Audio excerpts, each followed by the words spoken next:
Hello! Oh gosh, it's almost all done with. If you are a young person and you're in the UK, then you're probably sick of getting pestered to vote, so I'm not going to do that. Instead, this is for those of you who do want to vote, but who feel a bit overwhelmed or stressed about the concept of voting. Sometimes when people don't vote, especially if they're young, they are sort of vilified by older people as being just lazy. But for a lot of people, when you feel like you're being asked to do something really grown up, but you don't feel like you're equipped to cope with it, it can be a reason to avoid doing it. But I've done it tons of times, and I'm in a position to equip you with all the information that you need and really dispel some anxiety about it, because you'll know exactly what to expect. So here is what to expect. First thing you got to do is find out where your nearest polling station is. That is as easy as Googling it. I'm going to do it now. Where is my nearest...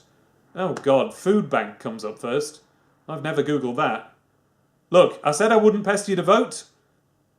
So let's just move on to option 2 on Google, where is my nearest polling station? And there's various results. I've got one here called wheredoivote.co.uk, so you enter your postcode, and yeah, it tells you where it is, it gives you a little map, and it tells you how many minutes walk away it is. And it shouldn't be far away. I walk to mine, and I'm very lazy. It's likely to be an existing building that the government have some kind of control over, so like schools, libraries. In my case, it's just a little room that they've got randomly in a building nearby. When you get there, there'll be bits of A4 paper sellotaped up and probably flapping about in the wind, and they'll have printed on them polling station or entrance and arrows and things, and you follow them to find the way in. And when you get there, it's a room with a long desk with a couple of people sitting behind it. Now don't worry about those people. In my experience, they're really nice, but the good news is you barely have to interact with them at all, and they are legally required not to hover anywhere near you when you're doing the actual voting, so there's no worry about, you know, not wanting to be seen over your shoulder or anything like that. They can't do that. What follows is the one moment in the entire process where you have to actually interact with a person. You go up to the desk and you either give them your polling card, which should have arrived through the post already. I should hope so, since you're probably watching this on election day. Or if it hasn't, or you're just like me and have no idea where you've gone and put it, you go, I haven't been able to find my polling card, is that alright? And they go, yeah, what's your name? And you tell them your name, and they go, oh, do you live at... They look you up in the book and they tell you your address, and you go, yeah, that's me. And then they give you a piece of paper and they tell you that what you got to do is go over to the polling booths and then make your vote and then fold it up so that they can't see, and they usually say that, I find. They go, so that we can't see. See, they're nice. They know that this is awkward. And so you take your piece of paper, you open your piece of paper because it's folded in half, and what's on it is the names of all the different political parties, and there's boxes, and what you do is you take it to the booth. Now the booth, there's usually like 2 or 3 of these. I've never found these places to be particularly full. I hope that's wrong this time. Hopefully they become incredibly full. That'd be lovely if that was the case, but they tend not to be. You go to the booth. The booth is a little table, just a little one about like that. It's at sort of standing height, so you could, you know, comfortably rest your arm on it while you were standing up, so not like that.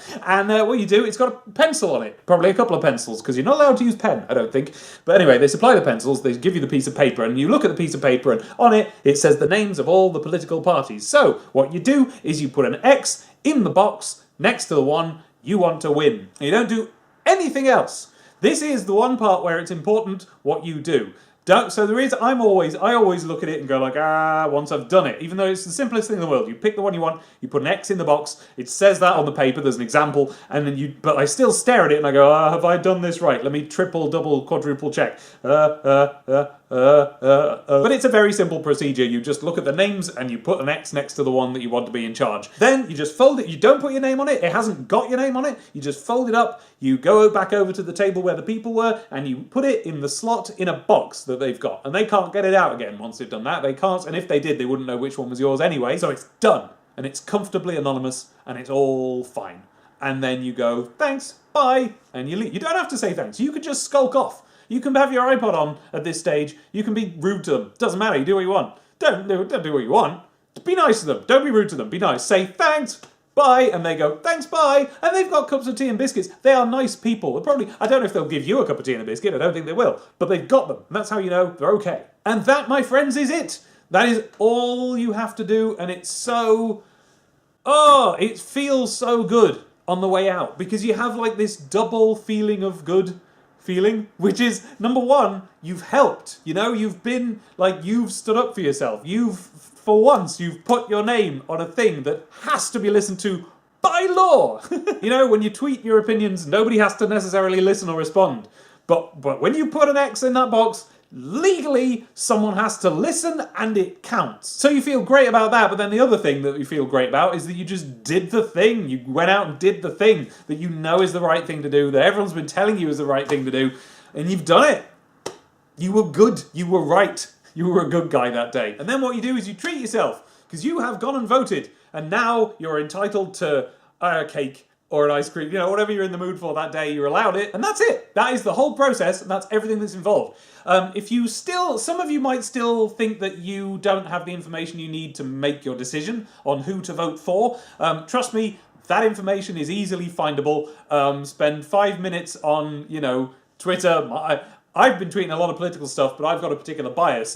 This is my medicine box. I need this medicine every day to survive, and as you can see, I've currently only got Wednesday's medicine in there. I do have more, but I have to refill it. I have to buy more every month.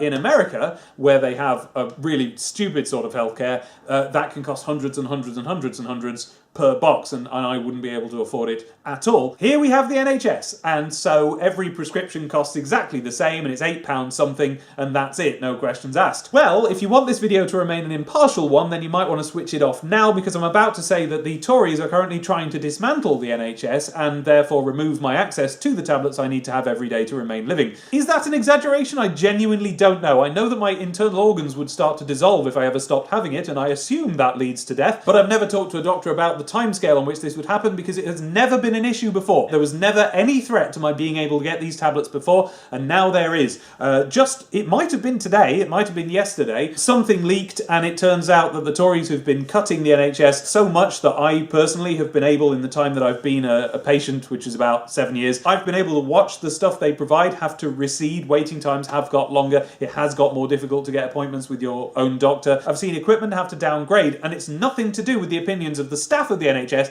each and every one of whom is a hero as far as I'm concerned. They really want to make you better. They want to treat you, and they are completely selfless, because everyone who works for the NHS right now is doing it at great personal cost because they think it's important and they want to be doing it. Well, as soon as the general election is called and the Tories win, they plan to make their announcement about the next cuts to the NHS, and these ones are apparently so bad that it's basically not going to survive them. Previously, the people who make the decisions of where the money goes in the NHS, once they've been handed a reduced amount of money by the current Tory government, they've been having to make decisions like, okay, well, how can we reduce what we offer while trying to minimise the amount of people who suffer? And apparently this time, however, they've been told they're going to have to, quote, think the unthinkable. I think you can tell from the phrasing that that means we're not just looking at, you know, what can we reduce a bit and still hope that nobody suffers. That sounds more like a choose who suffers sort of question. We're already hearing about nurses having to take on second jobs and visit food banks.